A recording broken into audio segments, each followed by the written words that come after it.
Hey guys, we have free online textbook. Just click the link on the description below and you can access our vocabulary list, exercises, and listen to Japanese people speaking Japanese words and sentences to help you learn Japanese fast and easily. It's free. バンさん、はい。もう切符を買いましたか？はい、2個買いました。2個 ?2 枚でしょ？紙や切符などは1枚、2枚、3枚と数えるんですよ。わかりました。2枚ですね。Hi guys! お元気ですか? It's me again. Welcome to Lesson 11 Grammar Explanation. But before proceeding to this video, make sure to watch the Lesson 11 vocabulary video so that you will understand the words that we will use in this lesson. So let's get started. So for today's topics, we will learn how to count things in Japanese. Grammar point number 1. When counting things from 1 to 10, we will use 1つ、2つ、3つ、4つ、5つ、6つ、7つ、8つ、9つ, and 12. But when exceeding 10, from 11 and higher, we will use the numbers themselves. So 11 is 11, 12 is 12, 13, 14, 15, and so on. When counting people and things, different counter suffixes are used depending on what is being counted. So for example, when counting people, we will use the suffix or the counter suffix nin. But for one person, we will use hitori. Hitori. And two people are counted as futari. Futari. And from 3 and higher, we will use the counter suffix nin. So from 3, sang nin. 4 people, yo nin. So take note, it's not yong, it's yo. Yonin. 5 is gonin, 6 rokonin, 7 shichinin, 8 hachinin, 9 kyunin, 10 junin, and so on. Now for the machines, we will use dai. For thin and flat objects like paper, shirts, dishes, tickets, we will use mai. And for frequency or number of times, the counter suffix is kai. For minutes, fun. For hours, jikan. For days, nichi. And for weeks, we will use the counter suffix shukan. Shukan. And for months, we will use the counter suffix kagetsu. Kagetsu. Now, how to use quantifiers? So quantifiers are the counter suffixes and they are usually put straight after the noun plus the particle, then the quantifier. So for example, ringo yotsu kaimashita. Ringo yotsu kaimashita. So first, let's remove this quantifier, the yotsu. Ringo kaimashita. I bought apples. So if we add the quantifier yotsu, I bought 4 apples. So we will use the counter tsu. Next, number 2, gaikokujin no gakusei ga futari imasu. Gaikokujin no gakusei ga futari imasu. So if we remove the quantifier futari, gaikokujin no gakusei ga imasu. There is or there are 4 foreign students. Now let's insert the quantifier futari. 2 people. So there are 2 foreign students. Number 3, 国で2ヶ月日本語を勉強しました。国で2ヶ月日本語を勉強しました。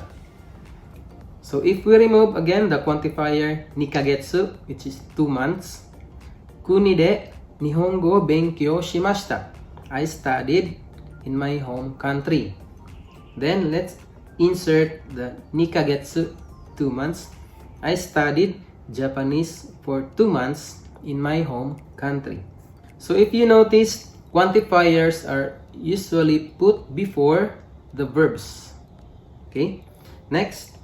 So when asking how many objects or how many things, we will use the interrogative ikutsu. So ikutsu is used when asking how many there are of the items counted by the method explained earlier. So for example, mikan wo ikutsu kaimashita ka? Mikan wo ikutsu kaimashita ka? So the word ikutsu, how many? We will answer that interrogative. For example, you bought 8. So yatsu kaimashita. Yatsu kaimashita. And always take note that the pattern of the question is the same pattern that we will be used for the answer. So ikutsu kaimashita ka? Yatsu kaimashita. Okay. Next, for other things like people or hours, cars, or other things, we will use the interrogative nan plus the counter suffix to ask how many objects or how many there are of things with a counter suffix. For example, number 5, kono kaisha ni gaikokojin ga nannin imasu ka? So, asking how many foreigners in this company. How many foreign people are there in this company? Nannin. So we will answer the word nannin with gonin. For example, there are 5, we will say gonin. If there are 6 foreigners, we will say roku nin. 6 is roku, then the counter suffix nin for the people. Next, number 6, maibang nanjikang Nihongo benkyou shimasu ka? Maibang, every night. Nanjikang Nihongo benkyou shimasu ka? How many hours do you study every night? So, nanjikang, the answer is nijikang, 2 hours. If you study every night for 3 hours, you will say sanjikang. Sanjikang benkyou shimasu. Don't forget to repeat the verbs. In this case, benkyou shimasu. Sanjikang benkyou shimasu. Next, when asking for the length of time something takes, we will use the term donokurai or how long. Donokurai. So, for example number 7, donokurai Nihongo benkyou shimashita ka? How long did you study Japanese? So, the answer is sangen benkyou shimashita. Sangen. I studied for 3 years. Sangen. For example, you studied for 1 year, you will say ichinen. Ichinen benkyou shimashita. Number 8, example. Osaka kara Tokyo made donokurai kakarimasu ka? Osaka kara Tokyo made donokurai kakarimasu ka? So the verb kakarimasu means it takes. So donokurai kakarimasu ka? How long it takes? Osaka kara Tokyo made. From Osaka to Tokyo. Donokurai kakarimasu ka? How long does it take? So he answered, Shinkansen de 2時間半かかります. Shinkansen de 2時間半かかります. So he added Shinkansen de. So if you remember, we attach the particle de to a vehicle that is used or the means of transportation. 2時間半かかります. It will take 2.5 hours. Next, gurai. Gurai is added after quantifiers to mean about. So for example, 学校に先生が30人ぐらいいます. 学校に先生が30人ぐらいいます. So 30人ぐらい, about 30 people. So there are about 30 teachers at our school. Number 10, 15分ぐらいかかります. 15分ぐらいかかります. It takes about 15 minutes. So let's go back to the previous examples. Number 6, maibang Nanjikan Nihongo o benkyou shimasu ka? How many hours do you study every night? So if you answer about 2 hours, you can say 2時間ぐらい。2時間ぐらい勉強します。Next, grammar point number 3. Quantifier or a time period particle ni kai verb. Remember that kai is the counter suffix for frequency or the number of times. So in other words, quantifier or time period ni, in a time period, number of times you do the verb. So for example, the quantifier or the time period is 1ヶ月 1 month. Particle ni for 1 month, 1ヶ月に2回映画を見ます。1ヶ月に2回映画を見ます。1ヶ月に in 1 month 2回 twice 映画を見ます。I watch a movie. So remember this pattern. Time period particle ni kai, the number of times, then the verb. So for another example, let's say in a day you drink medicine twice. So I drink medicine twice a day. So the time period is 1 day. In a day, ichinichi ni. The number of times is twice, 2回. The verb is kusuri o nomimasu. Ichinichi ni 2回 kusuri o nomimasu. I drink medicine twice a day. Grammar point number 4. The quantifier plus dake or noun dake. We can translate the word dake in English as only. So for example, Pawa denki ni gaikokujin no shain ga hitori dake imasu. Pawa denki ni gaikokujin no shain ga hitori dake imasu. So Pawa denki ni, in the power electric, so the name of the company, particle ni, so the place of existence. Gaikokujin no shain ga, particle ga, so the person, particle ga. Hitori dake imasu. There's only one. So if we remove the hitori dake imasu, Pawa denki ni gaikokujin no shain ga imasu. There is a foreign employee at Power Electric.